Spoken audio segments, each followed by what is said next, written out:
It is Tuesday, March 14th, 2017, and you're listening to, well, I guess it's 3000 NFL Mock Draft, the weekly NFL Draft podcast with myself, Kenneth Arthur of fieldgoals.com, and Rob Staten of SeahawksDraftBlog.com.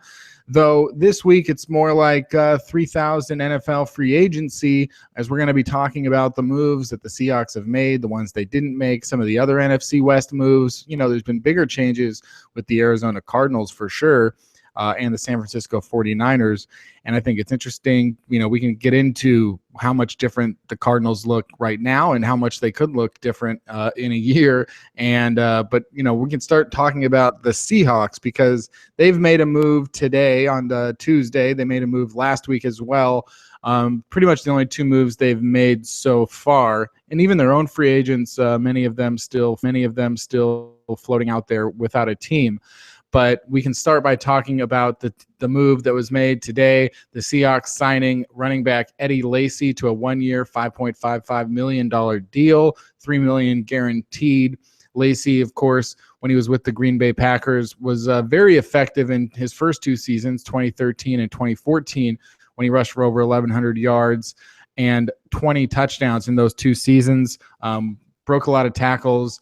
You know, in that, I think in the era of like 2013 to now or 2012 or something like that, ESPN tweeted out a stat that only Marshawn Lynch had more yards after contact per carry than Eddie Lacy. So you can see why Pete Carroll would be interested, and as well John Schneider would be interested, and they sort of it all lined up for me and in a lot of ways to see why Eddie Lacy would be perhaps the prime target for the Seahawks. And he was taken one pick ahead of Christine Michael in the 2013 NFL draft. Lacy went 61st, Michael went 62nd.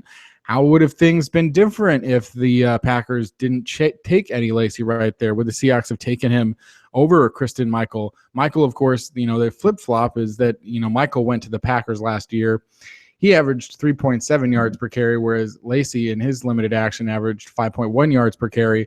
And I think Lacy, well, we don't have to question it. Lacy has been the better back throughout his career, but he's going on that 1-year deal right now with Seattle to try and hit the market next year on a high note, playing in an offense that may not have a great offensive line, but is focused first and foremost on running the football with players of his caliber.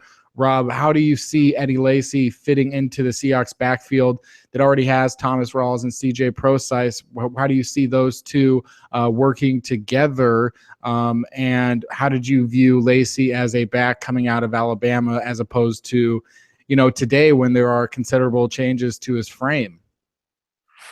Yeah, I really liked him at Alabama. And the great thing about Eddie Lacy is he had this like incredible spin move, which he did every single game when he was at Alabama. He's not done it quite as often in the NFL, but it was like his signature move, this great spin move. And, you know, he was a player that if people look back to that 2013 draft, there was a lot of talk that he might even go in the first round, that he was kind of a borderline first, second round pick. He ended up falling towards where the Seahawks are picking. They didn't have a first-round pick in 2013 because of Percy Harvin. So their first pick was Christine Michael. The Seahawks traded back. And in the process of trading back, one running back left the board, and that was Eddie Lacy. And I'm pretty sure, and look, I've not gone back and listened to any of the audio or done any research on this, but I seem to remember at the time, Tom Cable was asked, you know, was there anybody else that you were looking at? And they basically, I think he basically said something along the lines, I'm paraphrasing here, that, you know, there was one other running back that they really liked, or there was one running back who was top of their board, who wasn't there anymore, which kind of implied that they really liked Eddie Lacy, and that maybe if they were trading back knowing they could get Lacy or Christine Michael. Michael being this, you know, incredible physical athlete with great upside, and Eddie Lacy being more of that physical, pounding, tough, up the gut runner. So, you know, Michael didn't work out. They now get Eddie Lacy. I know there's kind of like a lot of jokes and a lot of fun about his weight, and certainly, you know, he has had an issue keeping his weight down. But I think this is worth the gamble for the Seahawks because they don't have any commitment beyond this year. If he comes in and he's overweight and he's out of shape and all of this stuff, then, you know, you can move on in a year's time. But let's just sort of look at this on the positive slant, because this is how the Seahawks are going to view this. If he can get his weight down to 250 pounds, which is manageable, it's big, but he's a big back, as Pete Carroll has said today. If he can get his weight to about 250, then we've seen what he can do at that kind of a weight. He was averaging over 5 yards a carry last season before he got injured. In the past, we've seen him play really well in the league at that kind of size. He's been productive. And, 2 or 3 years ago, Eddie Lacy was considered, one of the big upcoming star running backs in the league. And the Seahawks get him now on a one-year prove-it deal, highly motivating deal for him to come in and do something. So I think it's worth a shot. And the other thing you've got to think of here is that, they were speaking to Adrian Peterson, who was going to be 32 this year, Jamal Charles, who's going to be 30 or 31. These are guys who it's very possible that they will come in and they won't be as effective, or they will have lost half a step, or they won't be able to stay healthy because they're at that stage in their career. The tread on the tires is very real with Jamal Charles and Adrian Peterson. That is not the case with Eddie Lacy. He's still in his mid-20s. It's possible that his peak is yet to come. And when you look at the way that Marshawn Lynch, and obviously hasn't had the health or the weight concerns that Eddie Lacy has had, but Marshawn Lynch's career started very well in Buffalo and then stalled. He came to Seattle and had a really productive run in Seattle. It's going to take something for Eddie Lacy to live up to that kind of a comparison. And I'm not saying for a minute that he's going to come and do what Marshawn Lynch did in Seattle, but he might be able to sort of turn his career around in Seattle and be productive. And I think it's good. It will take some of the pressure off Thomas Rawls. I don't think it's going to impact CJ Prosize's role very much, but it gives them another guy in there. It takes some pressure off the 2 or 3 that they've got already. And it's a low risk, high potential move. So I think it's worth taking a shot. Yeah, and you talked about how he was viewed a couple of years ago. I mean, I think people really forget just how good he was and how close he was to, really achieving stardom. In that 2014 season, Lacy, he rushed for 1,139 yards and scored 9 touchdowns on the ground with 4.6 yards per carry. But he also caught 42 passes for 427 yards, scored another 4 touchdowns on the ground, and was a big centerpiece of that offense, that allowed Aaron Rodgers to, have one of his best seasons. He had 38 touchdowns and 5 interceptions that year. And, Seahawks fans obviously will remember that team for the NFC Championship game that year. And it's really, you look at that offense with Rodgers, Lacy, Randall Cobb had over 1,200 yards. Jordy Nelson had over 1,500 yards. Such a good team that was. It's kind of just goes to show how good the Seahawks defense was at that time to just hold them to 22 points and complete the comeback to win that game. But, Lacy was basically the star of that team. And, outside of, you can't be the star over Aaron Rodgers, but he had the Pro Football Reference adjusted value of 16 that year is an extremely high number, especially for a running back. And, when Lacy struggled the next year and the run game struggled, the offense went from 1st in scoring to 15th in scoring. And, he was a very vital part of that offense. And certainly I think the Seahawks want to see him in that same sort of light, because it was only 2 years ago. It was not, long ago that he was arguably, one of the top 3 or 4 running backs in the entire NFL. And he's only 26 years old. So, it's a good reason for them to go, okay, $5 million for a guy that if he had, been a free agent after that NFC Championship game would have made $40 million. And it's really interesting to see him on the Seahawks now and what'll happen over the next, 12 months. But you mentioned the carries there between, Lacy and Rawls and not really affecting CJ Prosize. Any thoughts on Jamal Charles? I mean, I know that this morning the reports were that Jamal Charles is still going to visit the Seahawks. I don't know if that's changed from the morning till now, but any thoughts on the Jamal Charles situation and why they would continue to pursue that? Well, I guess the one, I think it's more courtesy than anything else. They'd arrange for him to come in. So, rather than ring him up and cancel the meeting, why not get him in and sort of see how healthy he is? And I think that's the main thing. I think that he and Peterson going in was more about medical than anything else.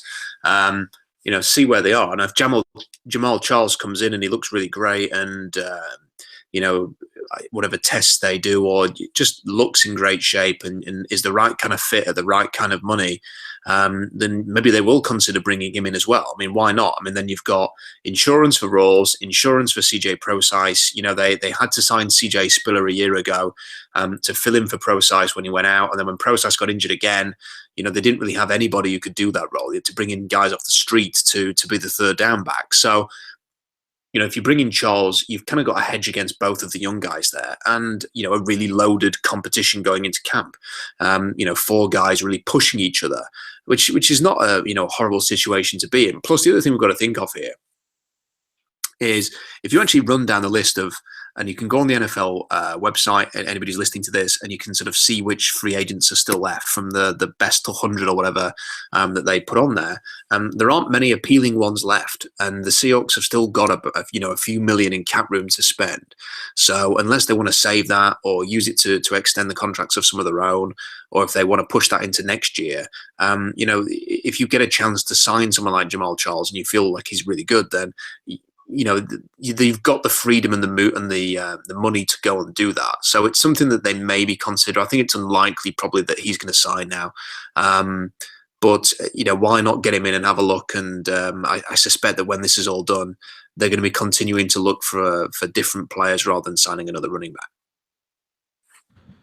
But yeah, so that's the running back situation for now. I mean, I don't think it'll take long, but to talk about this, so why don't we give it a quick go here, Rob? How does this affect their draft needs at running back? Do you see them still taking a shot at one if they like one? And are there any that you're seeing there that's like, yeah, if he's around on day 3, I don't see how they can pass up on him?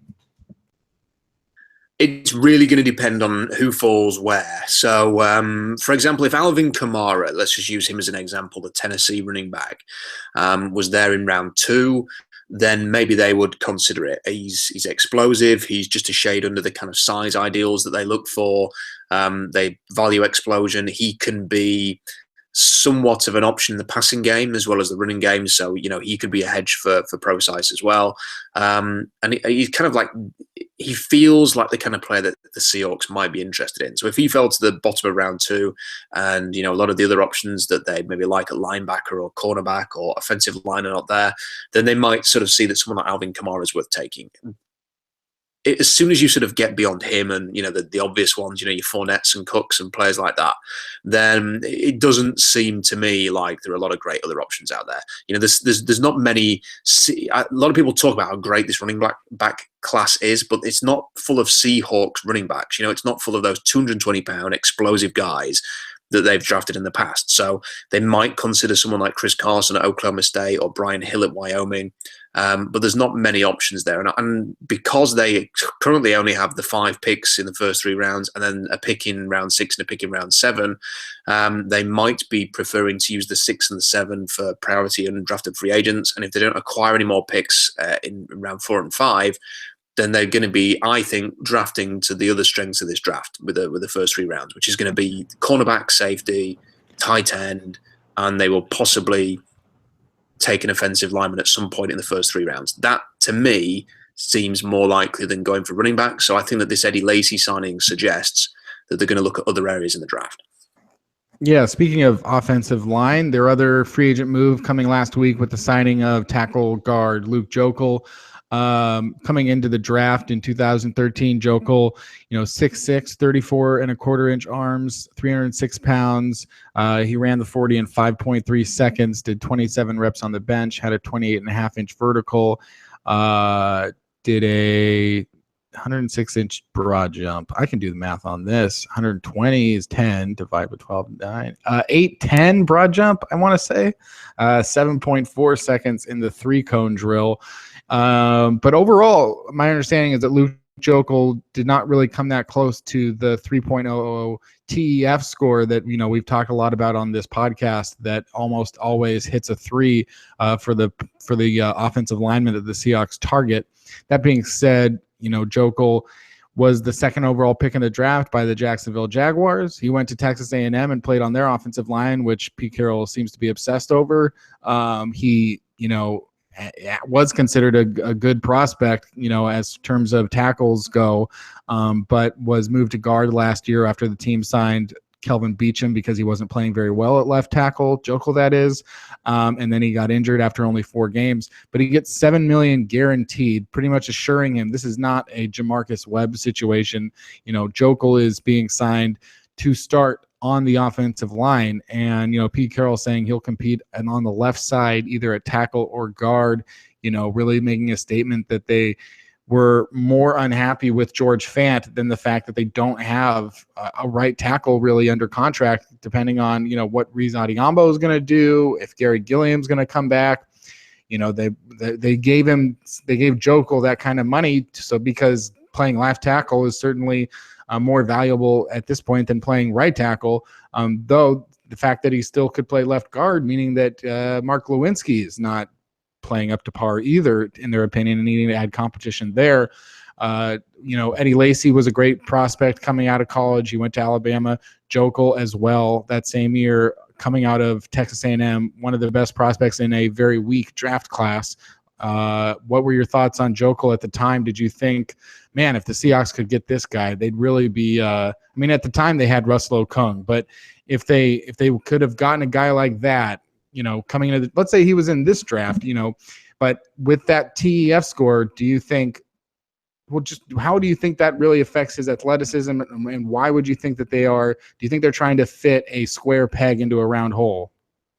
No, I think something that's very important to mention here with TEF, we've created this formula to try and find the ideal. So, and the reason why I think it's so important for the Seahawks is because they've been picking at the end of the first round and then subsequently the end of every other round, a lot of the top offensive linemen, so the Luke Joeckels, the Jack Conklins and players like that, who are not necessarily these, incredible athletes, but have just got, a great ability and fantastic tape playing offensive line, they're long gone. So the Seahawks are picking from a very small pool of offensive linemen. I think we mentioned it on one of the other podcasts, Kenny. People are saying, why are they looking for explosive athletes? They're missing on players, they're missing on offensive linemen, but they're not. If you look at it, there's only been 5 Pro Bowlers drafted outside of the first round on the offensive line in the last 7 years. There just aren't options after the first few go early. The really good offensive linemen go in the top 15. Your Zach Martins, your Tyrone Smiths, your Jack Conklins, people like that. They go in the top 15, 16 picks. They're not there in the 20s or the 30s where the Seahawks have been picking, and they're definitely not there in rounds 2 to 7. So what the Seahawks have had to do, in my opinion, this is my opinion on what they've done, is they've tried to find, high upside, really explosive athletes that they can coach to a level of potential greatness. So they're admitting they're not going to get the great guys who've got the potential to be great, and coach them up because they have to, because there's no alternative. There just simply isn't anything else they can do in this situation. So when we talk about TEF, it's really about identifying players that the Seahawks are capable of drafting, who have got that high upside, rather than sort of thinking of this as, they're not going to ever bring anybody in who matches this score, that, a free agent, for example, has to match the score, or that if they were picking number 5 overall, that they wouldn't take a Jack Conklin, for example, because he doesn't match the TEF. That's not really, it's just a guide to sort of find those options, maybe the late first or the second or the third round. So that's one thing I would say about the TEF. In terms of Luke Joeckel, he, for me, was a classic technician. So you've got Eric Fisher, who was this explosive, had a 9.8 broad jump, great athlete, who went first overall. And then you've got Luke Joeckel, who was not a great athlete, but it was a fantastic technician. What you saw on tape was he initially played in a pro-style offense, and then it went to a spread when Kevin Sumlin took over. He played behind 2 very mobile quarterbacks in Ryan Tannehill and Johnny Manziel. Manziel is even more creative than Russell Wilson is, or he was at Texas A&M. You never knew what he was going to do. Joeckel was often at left tackle having to block for an extended period of time, which is what he's probably going to have to do with Russell Wilson as well. And he managed to hold and stay on his blocks. Not hold, but stay on his blocks. You could see his ability to pick up stunts was very good. His understanding of the 2 different offensive schemes was very accomplished. He was a master of his craft, essentially. And there aren't many players like this coming into the NFL who are playing offensive line. And because of the spread system, and maybe if Luke Joeckel had just played the spread throughout his time at Texas A&M, he might not have ended up going second overall, having that sort of technical ability to do that. But because he played a bit of pro style before Sumlin took over, you could see some of the pro aspects of his technique. So that was what made him really good. The concern of him at the pro level now, having seen him play at Jacksonville, is people just assumed that he would carry that into the next level and would still have a very competent career. I don't think anybody was expecting him to be Walter Jones, just expected him to be a really solid answer at left or right tackle. And yet when he got to the next level, he did have long stretches where he would be quite competent and would be making mistakes, and nobody really focused on him in a good or bad way. But then he would play J.J. Watt in the AFC South and get absolutely torn apart. I think he gave up 4 sacks in one game against J.J. Watt once. And it was when he was coming up against these really beastly defensive linemen that he would struggle, because physically he just cannot compete with that. He is not a great athlete. And when you're coming up against Watt, and when you're coming up against Robert Quinns, and when you're going to come up against Myles Garrett and people like that, he's probably going to struggle. It's when he's not playing the elite, top, fantastic athletes where he's going to be competent. And this is what the Seahawks are ultimately going to get, in my opinion. They're going to get somebody who's going to be solid most weeks, but might have the occasional really bad game. That, to me, is not a major problem. And considering you've spent $7 million to find out what he can be this year, compared to having to spend Russell Okung $13.5 million a year, or Matt Khalil $11 million a year, or Riley Reef, $11 or $12 million a year, you're essentially getting him for half price to see if he can be more good than bad. And I think there's every chance that he could be just that.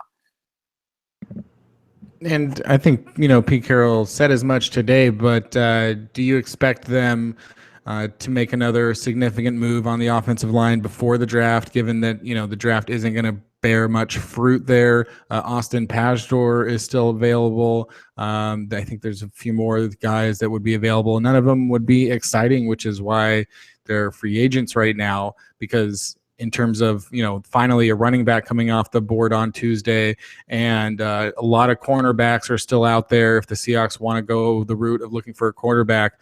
But we saw the tackle market hit first and the guard market, and those guys came off the board real quick. And that's where the NFL teams are most thirsty, looking for guys who can actually play offensive line and start and do it well. And not many of them hit free agency, but that's where we saw them coming off first with, Russell Okung getting a giant deal. He's the highest paid left tackle in the NFL now.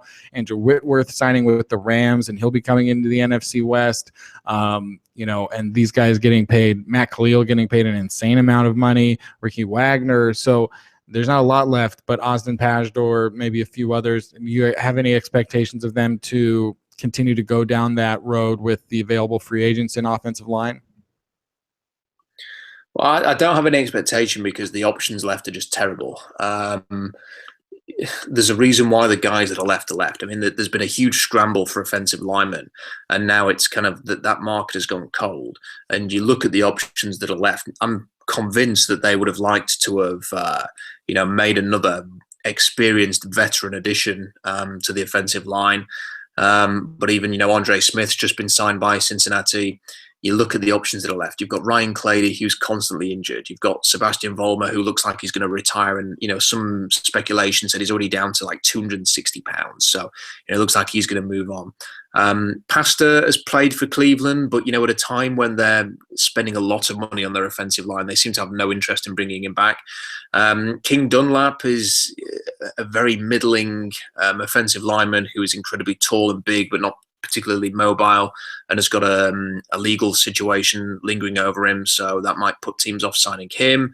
Gosda Cherilus, not very good. Will Beatty, seen better days. Breno Giacomini maybe could come back in, but again, it depends on his health. And that's really it for the offensive tackles. When you look at the offensive linemen, someone like Nick Mangold would be someone who could come in and offer that experience, but is he willing to compete for a job at guard and be potentially a backup guard? I'm not convinced that's him. He might be actually thinking about retirement at age 33 as opposed to coming in and doing something like that. You've got other guys like Tim Lolito, John Sullivan was a backup center in Washington last year, and his career seems to have moved on. Jari Evans is on the market again, but I'm not sure they're going to go back there. I thought that Brian Schwenke might have been somebody that they showed a bit of interest in, but he's signed for Indianapolis. So there's the options just aren't there, Kenny. And short of maybe doing some kind of a trade or something like that, it's hard to see what else they're going to do. And it's almost gone to a point now where the offensive linemen in free agency have moved on. You're only going to be signing backups at this point. So why bother? Just spend the money elsewhere. See if you can get good value at a different position, although the options are running thin. Maybe just, I personally would be very happy if the Seahawks just took some more money and gave it to Cam Chancellor to sort of keep him happy and on board and ready to lead this team in 2017.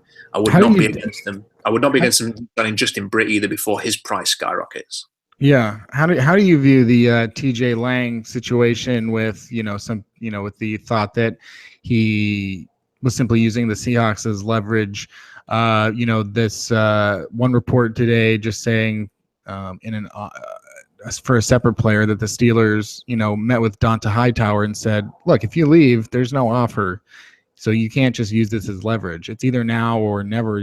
So you're not going to get anything out of this. Do you think the Seahawks were used as leverage? And do you think more teams will just be like, it's now or never, so that they're not wasting their time with guys who don't intend to sign there? Or do you think that he had real interest and that the team was ready to pony up, $9-10 million a year for a guard? I think probably the truth somewhere in the middle of that. I think that the Seahawks were probably feeling like they had very little chance of signing him. I think Pete Carroll admitted that, when he was coming for the visit, they didn't think he was going to sign, but ultimately they were interested in him. And I think that Pete Carroll believes in his ability to be a recruiter, and that if they could get him in the building and give him the pitch and take him for a meal and show him around the VMAX, show him around CenturyLink Field or whatever they do on these tours, have a meal with him and his wife, that they could convince him to join the Seahawks. But I'm guessing they did it kind of knowing that he was probably going to be using them as leverage, kind of knowing that he probably wouldn't sign for them, but we'll take a shot at it anyway. And, I don't think the Seahawks kind of brought him in thinking, come on, we've got to get this guy. We've got to sign this guy. We've got to do everything we can. And then they just failed to do it and he signed for Detroit. I think they probably understood the situation from day one, that he was probably going to sign for Detroit or Green Bay, but they took a swing and they tried to get him to sign. And, they weren't going to lock him in the VMAC and say, well, you know what, if you leave today, then this offer's off the table. I don't think that's Pete's style. I think they were probably sort of feeling, look, we'll get him in, we'll give it a best crack. If he signs for somebody else, so be it. If he signs for us, we've got a TJ Lang. And I think it's probably quite a fluid situation for the Seahawks. I don't think anybody would have been throwing chairs around the room when it was announced he was going to be signing Detroit. I think they probably went, okay, we move on to the next thing. So I think there probably was a bit of leverage there. I think there was also probably a bit of him being open and to sort of being convinced by the Seahawks. It sounds like at one point he almost was convinced to sign for the Seahawks, but then the Lions, pulled at the heartstrings a little bit. And he's a Detroit guy. He went to Eastern Michigan. His wife's from Detroit, and he's gone home. And I feel completely happy with the situation, not disappointed. I don't feel like there's any need to point fingers and blame the Seahawks. I don't think there's any need to sort of look at him and say you just used the Seahawks. I don't think there was any of that. I just think it's one of those things, and everybody moves on. Moving on to a different position, the Seahawks re-signed Neiko Thorpe on Tuesday, just before we started recording this podcast. Neiko Thorpe, of course, traded from the Oakland Raiders after the preseason last year, a cornerback, a safety, a linebacker, something along the lines, mostly just a special teamer, but someone that they had highlighted as a guy they really wanted to bring back. He didn't play a ton last season. He picked up 10 tackles, mostly on special teams. He had a fumble recovery, but I think has all of that sort of, he's 6'2", 185, he has all of that sort of, I think, effort and hustle and grit that the Seahawks like to have around. He seems like a good character, and they bring him back on a one-year deal. Probably doesn't cost them a ton. Do you think that Neiko Thorpe could show enough to become a part of the defense and not just special teams? Or, there is plenty of value in just having that one guy on special teams, if it's Ricardo Lockett or something like that, that's just, he's the captain, he's the guy, he's going to make plays on punts and kicks. What are your thoughts on Neiko Thorpe? Well, they seem to like him, and they seem to get him involved in different ways. I think that the Seahawks put a lot of value on special teams. So first and foremost, he's a really good re-sign because that's an important factor, and he's a really good special teamer. So that's one thing. The second thing is I think any depth that they can find at cornerback is to be appreciated because they need a competition there. They can't be going into the camp with a couple of rookies battling it out, or the only competition is Jeremy Lane and a couple of the guys like Pierre Desir and people like that. It really needs to be quite an active, I think. So, get as many guys in as you can who can do that. See who can win special teams jobs, make it a really competitive environment. If you're going to draft a cornerback at 26 or with the first pick if you trade down, which I think is increasingly likely, by the way, then you're going to want that guy to push for his place. You don't want that first round cornerback thinking he's got the job or that he's going to automatically start. You want to see him pushed. So I think this is a really good signing. I think it's good to see him back as well. Even if he just ends up being a special teamer, I think this will be it's a solid addition. It's a solid addition that people are going to focus on Eddie Lacy, but I think this is equally good news today. Speaking of equally good news, there's also sometimes bad news, and that bad news happened to Sidney Jones, the University of Washington Huskies cornerback that was projected as a top 15, maybe a top 10 pick, maybe the best cornerback in the draft. And the Seahawks have a need at cornerback that we've been talking about, of course, that there's a good, likelihood that they could draft a cornerback in the first round, maybe even his teammate, Kevin King, who fits a lot of the needs and was a combine winner, superstar, and actually fills the role of what the Seahawks usually look for athletically in a cornerback. How did you really, because we don't spend a lot of time talking about Sidney Jones, mostly probably because he wasn't going to be available at 26. But he tore his Achilles at the UW's Pro Day, which, I know you mentioned this on Twitter. What's the point of this Pro Day coming right after the combine? It doesn't seem to make any sense whatsoever. You just saw most of these guys. And even if you didn't, give them a couple weeks for the guys that you did see, or just, I don't know. It's an interesting process that they go through, and you can speak on that, of course, but also just Sidney Jones tearing his Achilles. He's almost certainly, he's going to miss his rookie season. This is a guy that now you're planning to start bringing in 2018, and then, it's going to take time for him to get caught up to speed. So there's a lot to be concerned about with Sidney Jones' torn Achilles. How far does it drop him? And how, in your opinion, but also how do you compare Sidney Jones to Kevin King? Because now both will be available to Seattle if they want to take one. And putting the injury aside, before this happened, did you think that Kevin King was a better cornerback prospect than Sidney Jones based on the fact that, King's got the arm length, Jones doesn't have the arm length. King was the combine winner. He was out there for all these he was just leading the camp in all of these categories. And I know that Sidney Jones was more of a, perfectly, doing his job as a cornerback to the highest of any abilities in the nation. But how did you view Sidney Jones versus Kevin King before this? Well, I think they're both really good. They're both very different. I think Sidney Jones was possibly the best cornerback in one of the best cornerback classes in years.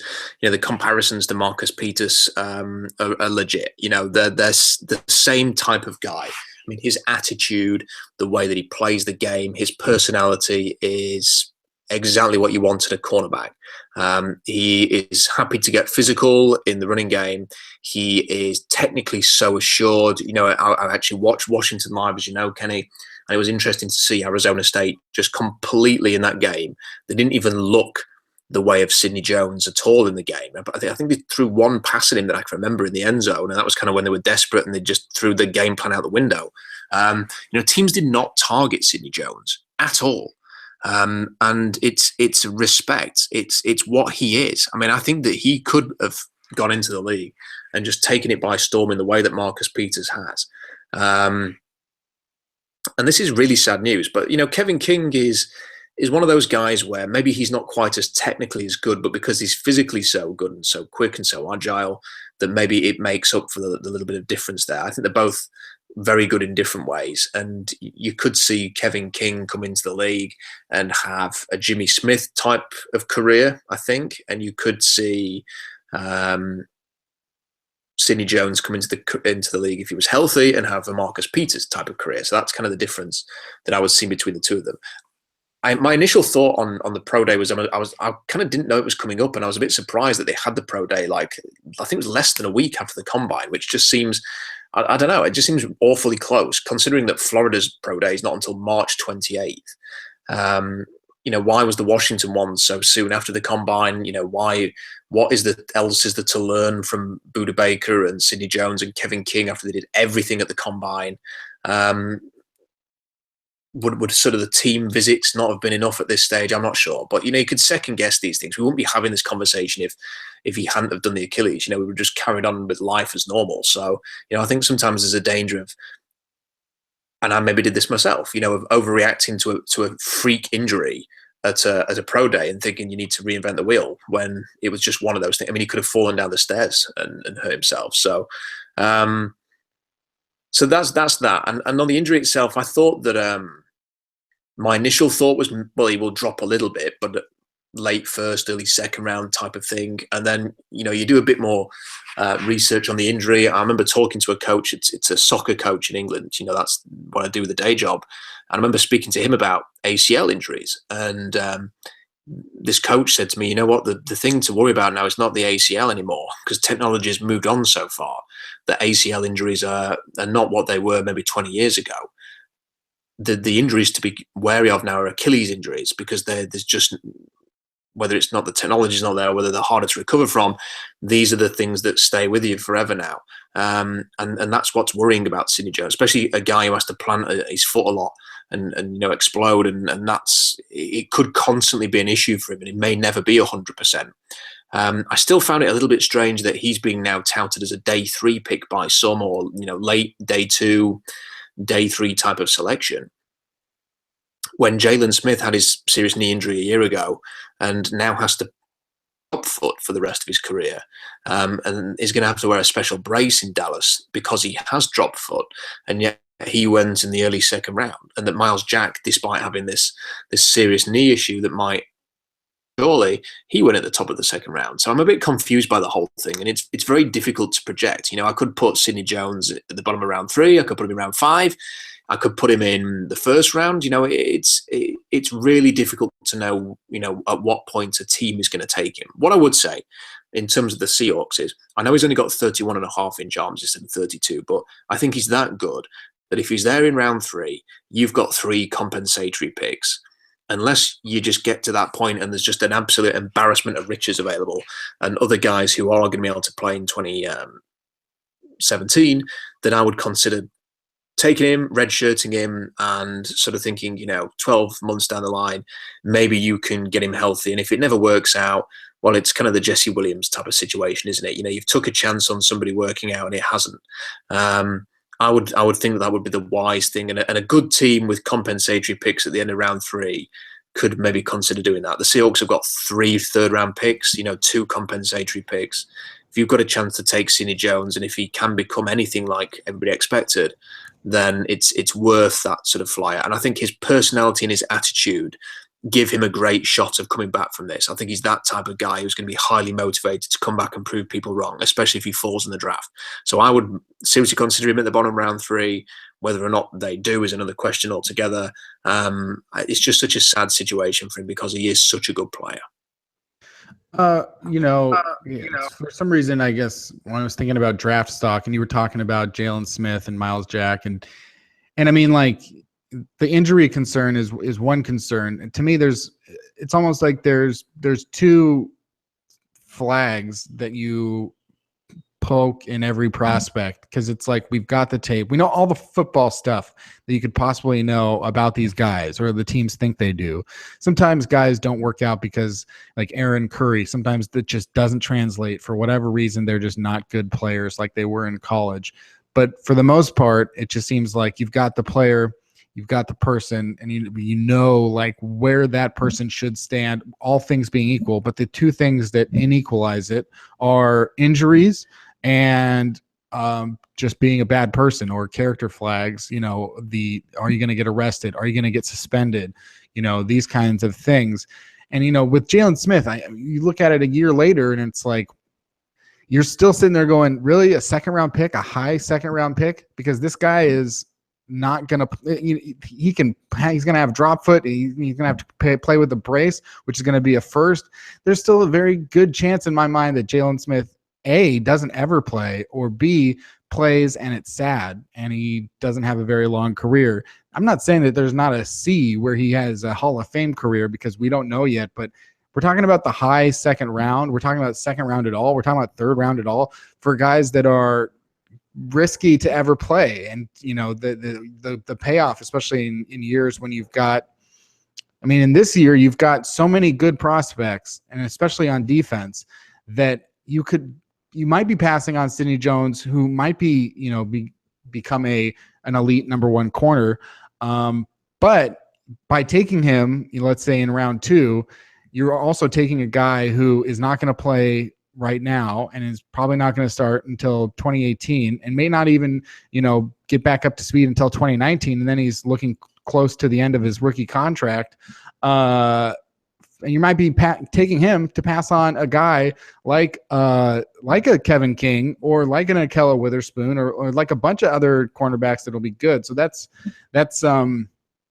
one way I think about that injuries red flag. And I want to get to the character red flag about Joe Mixon, and I want to talk about Joe Mixon. But before I totally switch gears, with the things that we've seen from Myles Jack and Jalen Smith after a year, do you think that there's any sort of hindsight by those teams, or the teams that, wanted to take these types of players, that says maybe we need to rethink how we look at these serious injuries?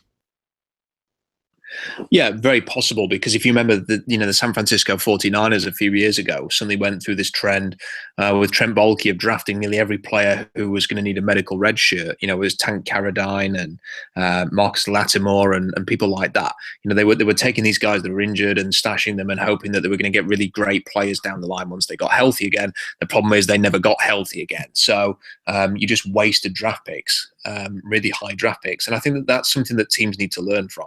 And look, I think Myles Jack played most of the year in Jacksonville. His issue is going to be more of a long-term thing. We'll see if Jalen Smith can ever be an effective player. I fear for his career, which is a real shame, because he was such a good player at Notre Dame. But I fear that he's, what you just said is going to come true. That he's got the drop foot, he's going to have to play with the brace. Is he ever going to be any good? Remains to be seen. And with Sidney Jones, again, look, we sit here today and you think you've got to take a chance on that guy, because he's so good, and he's going to be a top 15 lock if he wasn't injured and stuff like that. But then you have to balance it out with, what is the actual chance of this guy ever being on the field? And if he gets on the field, what is he going to be? And if you think, if there's only like a 50% chance in your mind, or less than that he's ever going to be back to 100%, then this is a kind of a draft where there's going to be 7 or 8 alternatives where you think, that guy's not injured, he can play for us this year. There's not going to be any immediate doubts about his long-term ability to play in this league through health, unless something happens to him in his career. So, that you have to start balancing those things up. And when you're a team like the Seahawks, who's kind of in this big championship window and has had this great luxury of, who knows whether they'll actually use all 3 third-round picks, but, they'll have had 6 third-round picks in 2 drafts. We often talk about, how is this team going to stay on the top? How is this team? This is where they have to really sort of galvanize the middle class of this team. They have to get the depth. They're going to need CJ Prosise to prove he was worth that pick. They're going to need Nick Vannett to contribute this year. They're going to need Reese Odhiambo to be pushing for a start, if not providing some really good depth on that offensive line. And they're going to need to hit on these 3 third-round picks this year. That's how this team is going to stay or get back to the kind of level it's been before. So, Sidney Jones at the bottom of round 3 could be appealing. It could have real high upside, but it might be another Tank Carradine situation where it never truly works out. And I teased the Joe Mixon situation. I want to talk about that because, he had his pro day as well. And, there was a lot of hype around how good as a player Mixon looked at his pro day. Not that it was surprising to anyone, but, a lot of his, he's got his teammates rallying around him as he reps off the bench, and and he's got a bunch of scouts there saying like, oh man, this guy's the guy. And all things being equal, again, to use the phrase that to keep repeating my phrases that I'm using. Joe Mixon, could be a first round pick, could be a top 15 pick. That's the type of NFL player he could be. Put him up there. Definitely put him ahead of Dalvin Cook, I think, at this point as football players. And yet here's a guy who, there's video of him punching a woman. There's the arrest. And I think that even from the time that he did it, from the time that he did that thing where he punched the woman to today, if you had to write out a timeline from that moment and say, what is the exact right thing you could do, I think from that moment to the NFL draft, I think Joe Mixon, from what I understand, for the most part, has completely done that. That he's like trying to say, like, look, I'm going to do the right thing. And is that enough for for fans to accept him, for a team to feel comfortable drafting him without the repercussions of something like that, especially in an era where Tyreek Hill and Frank Clark are, two of the best young players in the NFL, and also can't make a play in the league without someone bringing up domestic violence, which, maybe that is the punishment that they deserve. Where do you think Joe Mixon now falls in these domestic violence, and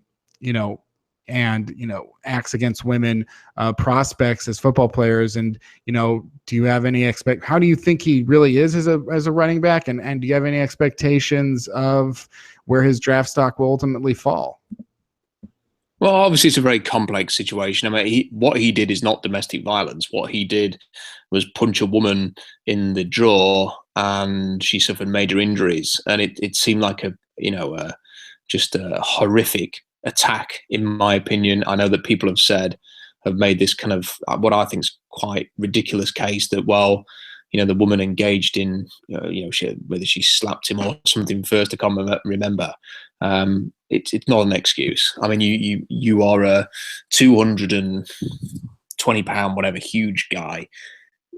Move away from that situation. It's horrible. And personally, I think there's 0% chance the Seahawks are going to draft him. I don't think he's done anything in the last 2 years or however long it's been to try and make it seem like, I mean, he's a really, I hate to say it, but he's a really unconvincing interview. And whenever he's asked about this, he just seems it's very uncomfortable to watch him talk about this. It's not like, it doesn't feel, I don't know, I can't think of the words. He's not done enough, I don't think. I think that I don't think Oklahoma handled the situation particularly well. I don't think anything that he's said about it has been particularly good. Whenever he's put on the spot about it, he panics like crazy. I don't think any of the interviews he's done in this draft season are particularly convincing. And I have some concern, or I would have some concern if I was a general manager or a coach, that he is going to collapse under the pressure of the spotlight being on him, because he does not seem comfortable with it right now. And like I said, I still think he could have done a lot more. I really do, to try and put his best foot forward. And I just want to add that, just to be clear, I was not an expert on Joe Mixon's. I mostly just relaying what I've been told from people that do follow it very closely. I'm not an expert on Joe Mixon's, actions, and that's why. And I'm not an NFL team that has to make the decision of drafting him. I would be just fine not being a fan of a team that had to then make me reconcile how it made me feel every time he carried the football, or, whatever. There's enough with, the Frank Clark, and what to do with a guy that could, that just racks up a bunch of sacks and, could be a Hall of Fame player. And you just hope that you're making the right moral decisions with every game that you watch and every moment that you celebrate. And it's hard to make those decisions, but just, that is the decision that we all made as fans. If your team has someone with a domestic violence history or a history of violence against women that may not be domestic, or or a DUI or an assault, guns, drugs, whatever it is. The only thing that you can do that would actually make a difference, and it may seem like a small difference, but the only thing you could actually do would be stop watching the games and vote with your wallet, because that's the only vote that people listen to. Just on this, I mean, I know there's a lot of positive talk about where he's going to get drafted at the moment. People saying he's going to go in the second round and stuff like this. I think that there's one important thing to remember here. A lot of these people who are saying this stuff are talking to scouts, or they're talking to personnel people within the league.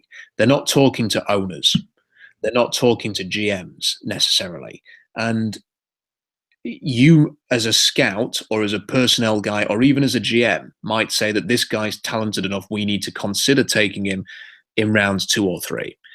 You're still going to have to turn around to your owner on draft day and say, are you comfortable with us taking Joe Mixon on the second day of the draft?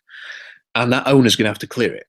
And this is where I think that, maybe some of these reports are a bit premature.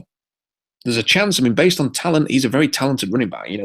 If the league sees that talent and thinks that they need to get this guy, then there's every chance that he will go in rounds 2 or 3.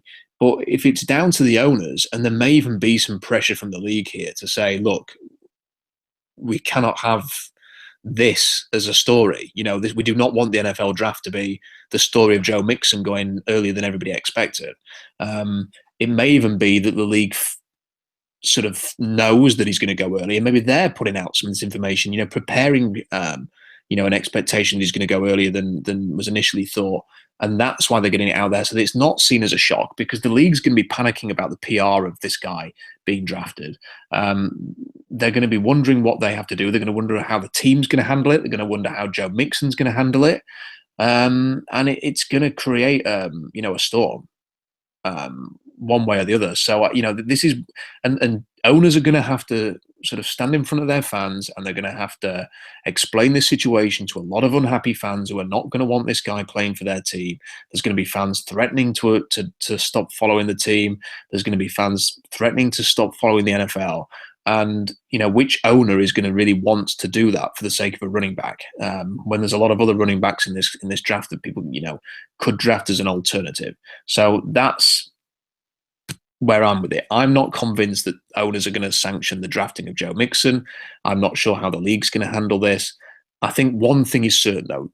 John Schneider said when they drafted Frank Clark that they would not draft a guy who hit a woman. And, they said that they'd done a lot of study on the Frank Clark situation. And, reading between the lines of what John Schneider said that day, they clearly don't have any evidence or saw any evidence that Frank Clark hit, I believe it was his girlfriend at the time. There is the evidence of Joe Mixon doing that. So I don't think there's any chance of the Seahawks going anywhere near this guy. They've signed Eddie Lacy today. Whether another team does that, if there's one team that maybe would do it, it's possibly somebody like Dallas, for example. You could imagine Jerry Jones, who is given people like Greg Hardy an opportunity in the recent years. You could see him maybe sort of taking a chance with this. But other teams, I think a lot of them will say no thanks. I think, and I try to defer to friend of the podcast, friend of Field Goals, Mina Kimes of ESPN. I try to defer to her sometimes on these situations. And, I know she did a lot of research for, she wrote a piece on Tyreek Hill, and, she's done research on Joe Mixon, and her opinion on Frank Clark is that he is much harder to forgive than Tyreek Hill, and that Tyreek Hill shows remorse, and that Frank Clark sort of denies that anything happened, so that it's harder for her to reconcile a forgiveness for him, because I think she believes, and again, I don't want to put words in anyone's mouth, that there's enough guilt there to show some remorse, and that Frank Clark, doesn't, and that Tyreek Hill does. And I think that Joe Mixon might, but it's not an easy situation. It's a lot easier to talk about the quality of Brock Osweiler as opposed to Mike Glennon than it is to talk about, the human actions that these people have off of the field, some of which are highly undesirable. But definitely, Ray Rice, the fact that there was a video out there is what ended his career, because without a video, he gets a 1-game suspension and he returns to the Baltimore Ravens as a 26-year-old running back. And I think that he could have returned maybe after a year away from the game if he hadn't, averaged like 3.1 yards per carry in his final season, because quality of player also seems to matter. But, Greg Hardy is a free agent. Nobody's even talked about Greg Hardy in a very long time.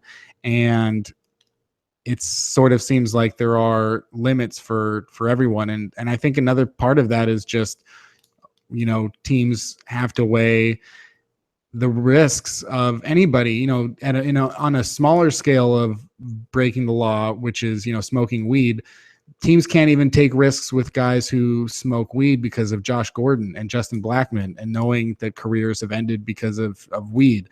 And that's just weed. So when it's talking about, punching strangers and punching women in the face and doing so when you know that you have the power of a college athlete, pro level athlete, you can't really sit there and say, yeah, I'm pretty sure this guy is going to definitely not get in trouble again. There's video evidence that he will. So, I think it would be to the best. I don't think, it's not going to happen with Seattle, and it'll be interesting to see when it happens and what how that team responds to it. Is there anything else you want to say before we talk about something else?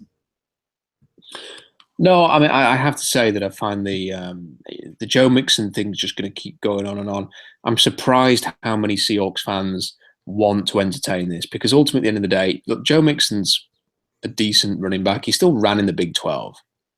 It's the league where defenses don't, they just don't exist. And he's a good player, but let's not get carried away. I mean, he's not Leonard Fournette. So, are there any other prospects in the draft? Because I feel like a lot of these things I don't even hear about. With Tyreek Hill, there was also like Tyler Higbee or whatever. Are there other prospects in the draft that could be controversial picks on day 3 that have questionable histories with these kinds of issues?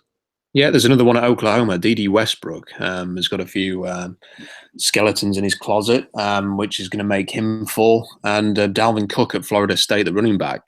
If you do a cursory glance at Google and sort of see what his backstory is, then there's a lot of issues there as well. So, those two prospects are going to be, as well as, I guess, the Joe Mixon thing. There's not really that much research you need to do because it's out there.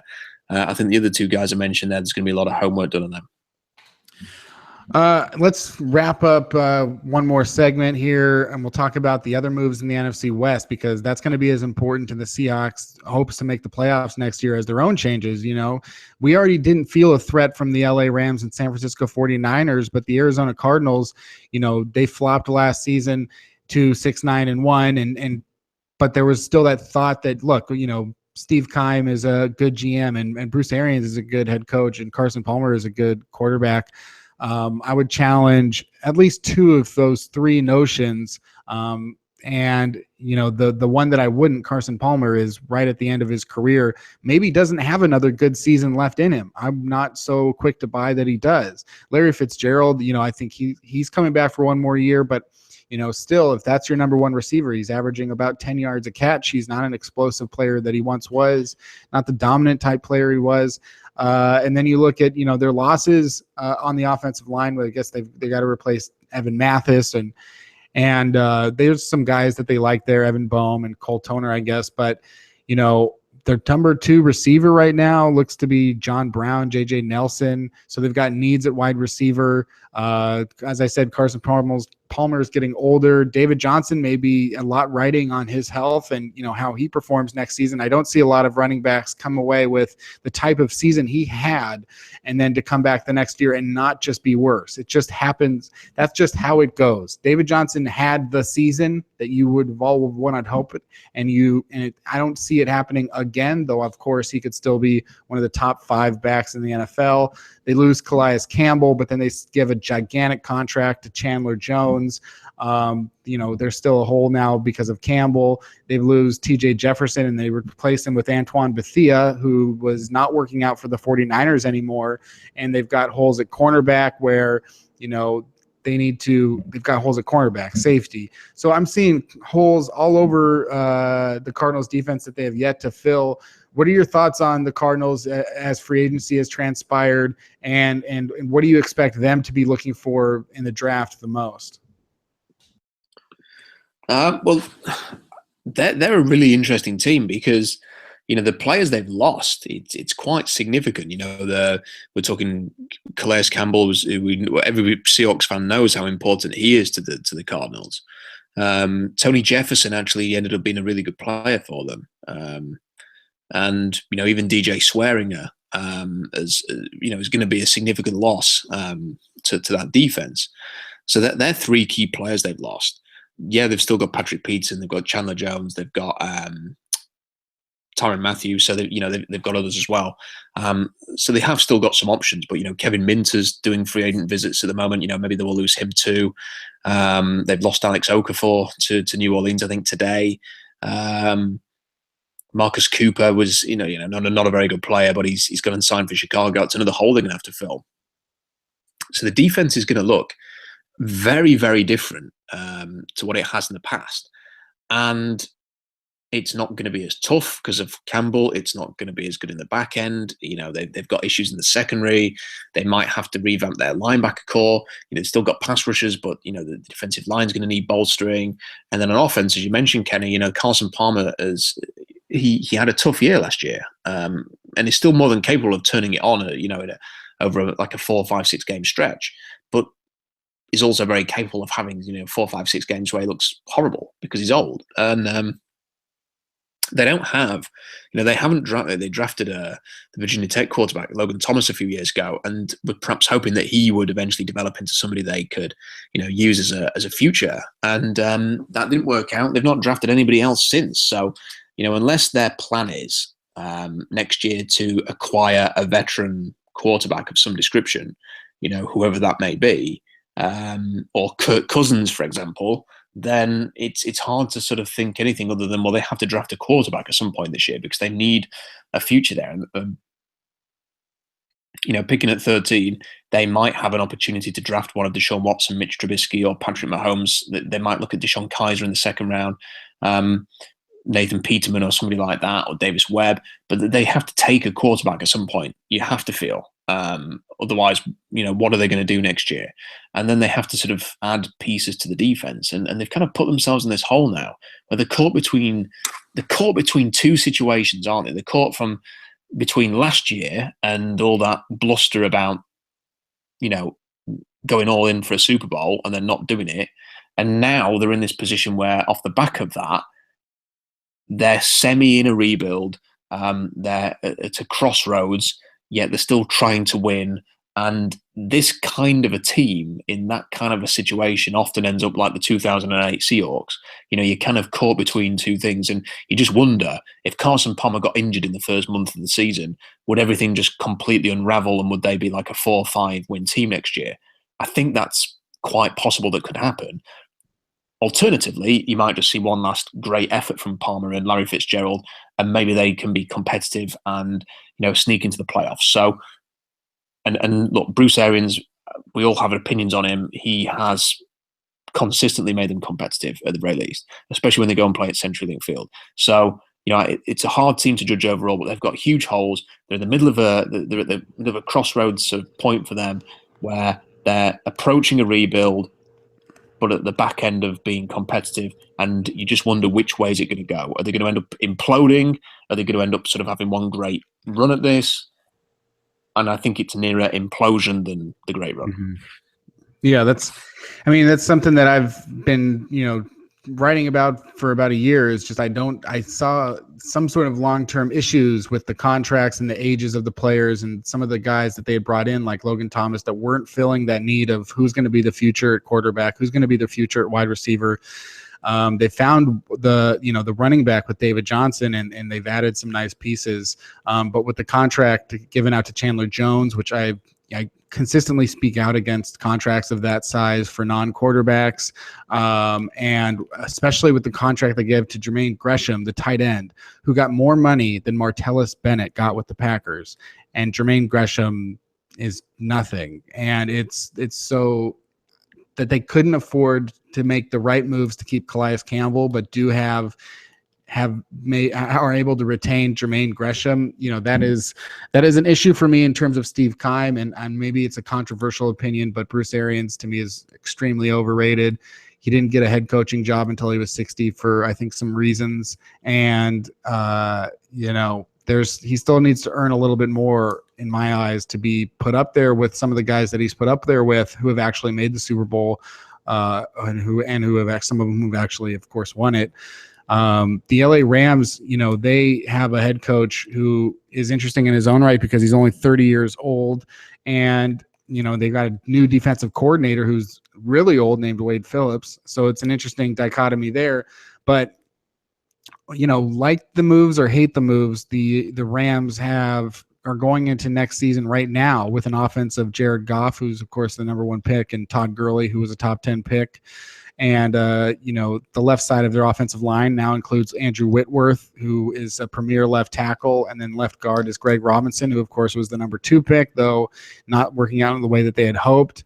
And they signed Robert Woods to a 5-year, $39 million contract. And, they'll be paying Tavon Austin $15 million next season, if you can believe that.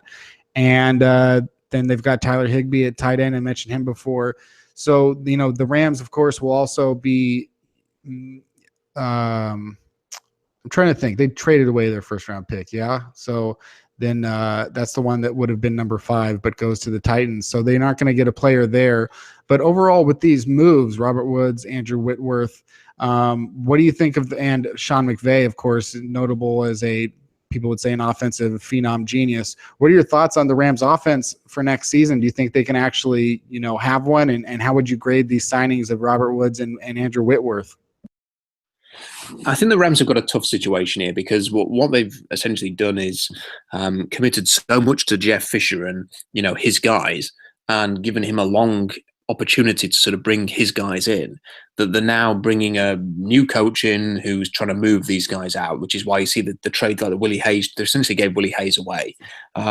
And they're trying to sort of reshape the roster to get it away from the Jeff Fisher fingerprints. And that's not going to be easy to do. They're going to need some time there. I think the biggest problem they've got is that they've spent the house on Jared Goff, who when he was at college, we talked about it, Kenny. I was not convinced by him. Kind of saw him as like an early second round pick, and you can understand if a team took him in the late first, but he ended up being not just the number 1 overall pick, but they spent the house to go and get him. And as a consequence, they would have had the number 5 overall pick in what is a really strong draft class, and could have taken a quarterback in Deshaun Watson or Mitch Trubisky, who for me is no better or worse than Jared Goff, who they traded up for a year ago. So that was a major mistake. They're paying for it now. They're not going to have the number 5 pick. They're going to have to wait till round 2. I do not believe. I think that Jared Goff strikes me completely as the next Brock Osweiler. His body language, his personality, his skill set reminds me very much so of Osweiler.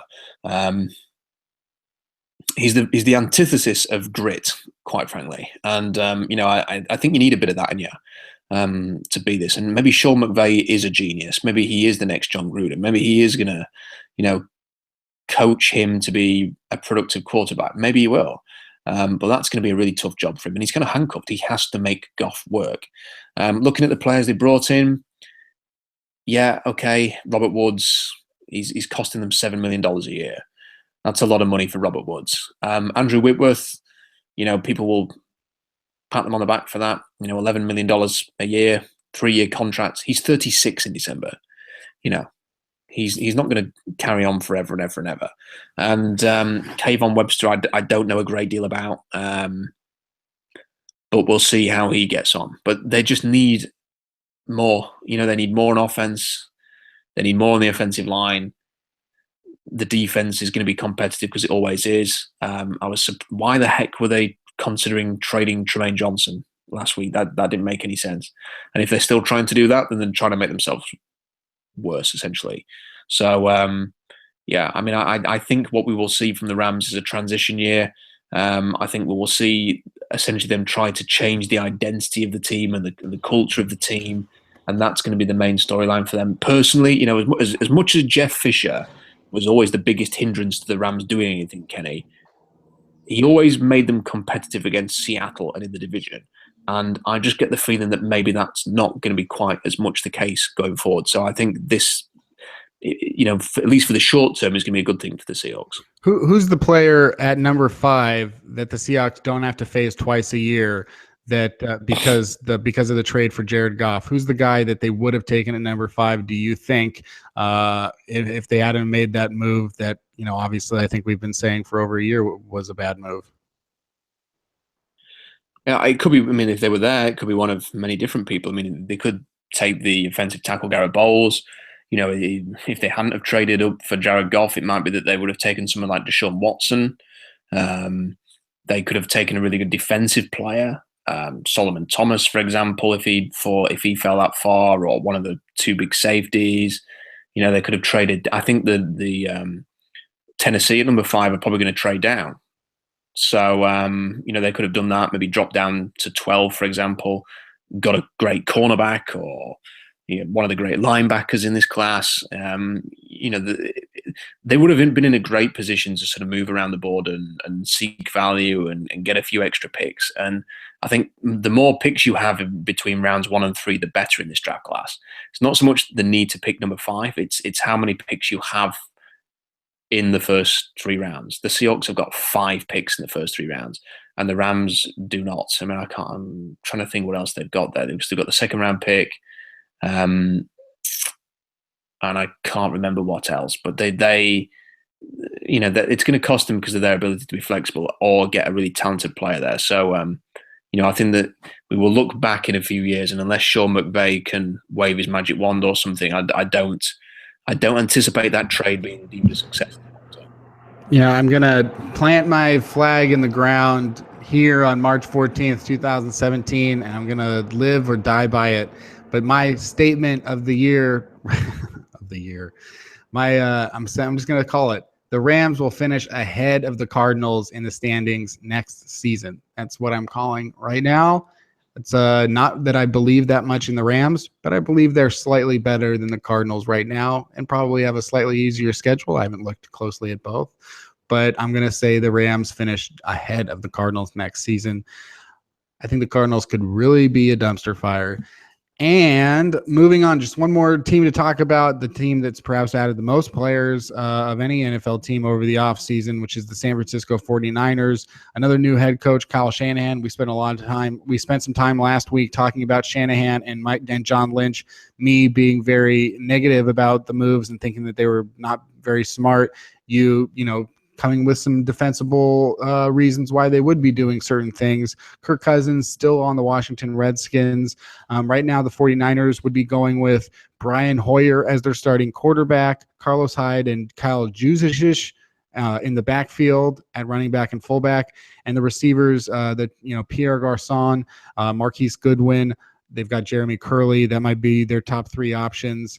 Some decent players on offensive line like Joe Staley, Josh Garnett, but also still some holes on the offensive line for the 49ers. They picked 2nd overall. They're also switching their defense to a Seahawks-style defense with defensive coordinator Robert Saleh, who was in Seattle under Pete Carroll.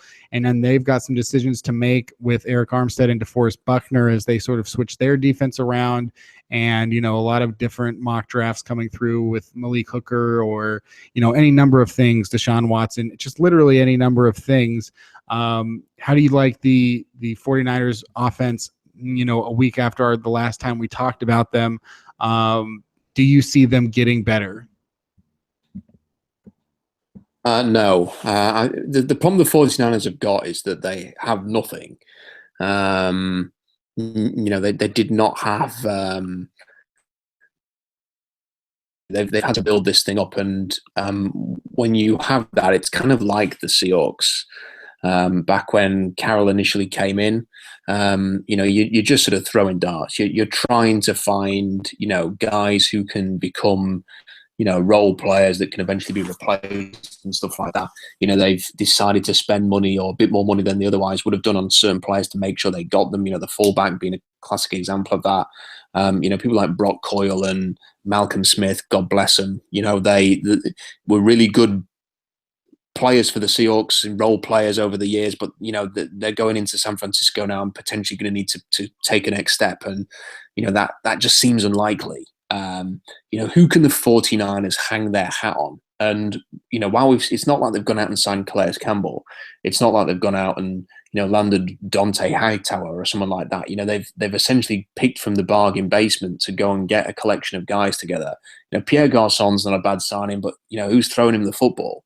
It's going to be Brian Hoyer. They're a team that, when we were talking about them before free agency, Kenny, and there was a potential that Kirk Cousins would go there, and maybe they could get Pierre Garçon, maybe they could go and get Alshon Jeffrey, maybe they could, build some semblance of an offense there. You were kind of thinking, they might be relatively competitive, but with the moves that they've made, having to depend on Brian Hoyer now and stuff like that, they kind of look like a team that's going to be another year from doing anything. And until they can get Kirk Cousins in the building, which seems likely eventually, until they can start to, draft and have some success in the draft, they're going to be well placed. I mean, this is a good year for them to pick second overall and then pick at the top of round 2. So I think they're going to take Solomon Thomas at the number 2 pick.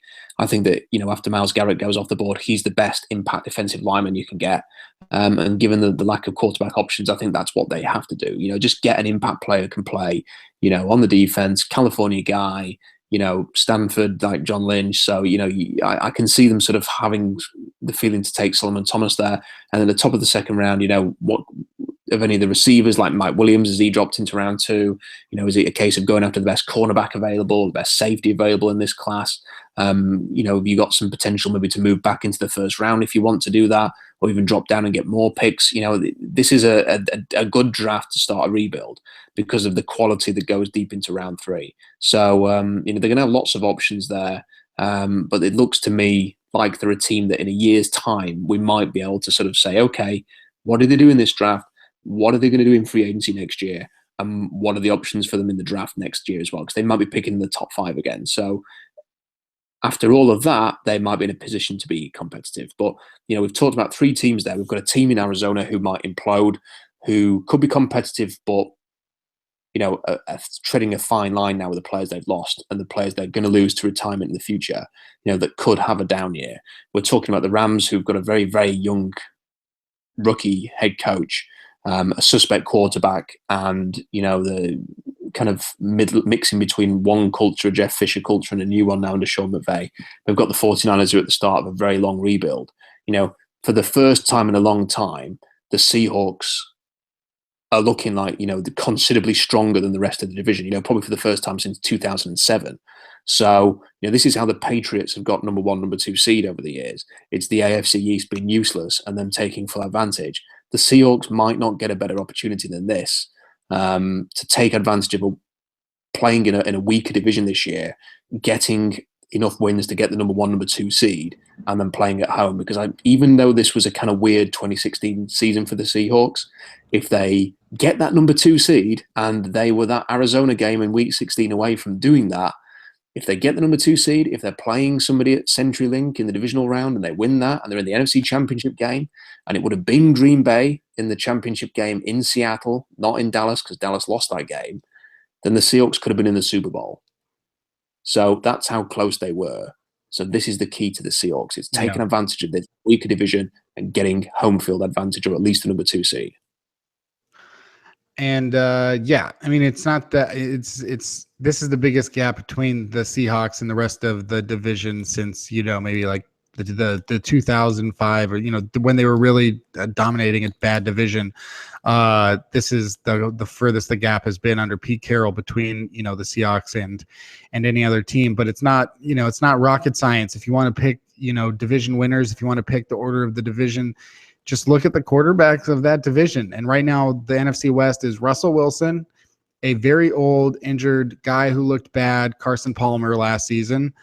Jared Goff, probably going to be a bust, did not look any good as a rookie, but, that's his best case scenario. It would still be a couple years away from being, I think, a good quarterback and Brian Hoyer. So it's not so difficult to imagine, and the 49ers most likely upgrade from Brian Hoyer, most likely upgrade would be Deshaun Watson or a rookie who is not going to, be making any changes. So it's a pretty easy for me path from the Seahawks to get to the playoffs, and hopefully as long as they win all their divisional games, and their home games outside of the division, a number 2 or number 1 seed next season. So definitely something to see there. Rob, I guess as we wrap this up and we come back next week, what would you tell fans, or what would you say to everyone listening out there, sort of what the Seahawks, between this show and our show next week, what the Seahawks may do, what you would expect them to sort of start looking for in that second wave of free agency? Well, we know they've had a meeting with Jared Cook, so I think that's indicative of them seeking value now. If you actually run through the list of players that are left in free agency, there's not a great deal of good options there. It seems like people like Dontari Poe, for example, are still demanding like $8 to $10 million, and he's going to Miami now, having left Atlanta. So, I don't think there's going to be many favorable type deals out there this year, which is a shame, because I think that it would have been nice if they'd been able to do something like that. But maybe they will sign a defensive lineman between this show and next week. I think they might look at the defensive line market and bring one in, to add a bit of depth there. Maybe they will look at what other offensive linemen there are. Maybe there's some kind of deal they can do with somebody. I don't know. I mean, I honestly think it could be pretty quiet. I think defensive line free agent, maybe one other signing that's a bit out there might happen, but I think it's probably it's more a case of now what value is out there, what different positions, and then moving towards the draft. And with the picks that the Seahawks have got, they can, good about this, they can reload that defense, they can add a bit more competition to the offensive line. And I think it's exciting now. It's a shame that we've got to wait, a month and a half to actually get into the draft now. You have the combine, you have free agency, and now there's just this long wait until the draft happens. And there's it's going to be such a good draft class overall. Great chance to get sort of 2 or 3 really good defensive players in this class, and 1 or 2 offensive players as well. So we've got that to look forward to. But I suspect if I was going to give one prediction, I think defensive line free agent between now and next week is probably the one thing I would think, and a cheap one at that, maybe for like $2.5–3 million.